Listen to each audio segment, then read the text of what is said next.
Cinema బాగున్నా బాగాలేకున్నా రివ్యూస్ని బట్టి అయితే సినిమా అయితే ఆడదండి.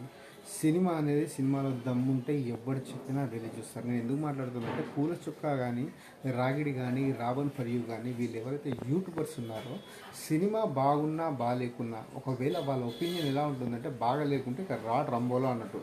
ఇన్ఫ్యాక్ట్ ఒక పూల చుక్కోడే కొద్దిగా బాగా చెప్తాడు. రాగిడి అండ్ రావణ్ ఫర్ యూ అయితే మరీ దారుణంగా రాళ్ళు దింపిరు, అది దింపిరు, ఇది దింపిరు అంటారు.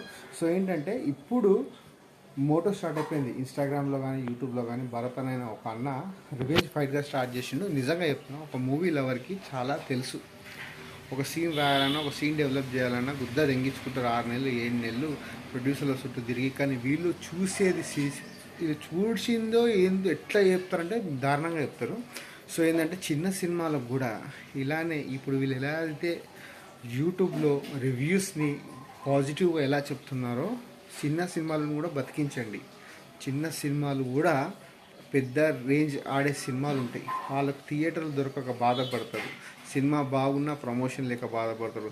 ఇన్ఫ్యాక్ట్ సోయల్ కోసం చెప్పుకుంటే సోయల్ కూడా ఆఖరికి డిప్రెషన్లోకి వెళ్ళిపోయిన పరిస్థితి వచ్చింది అతనిది.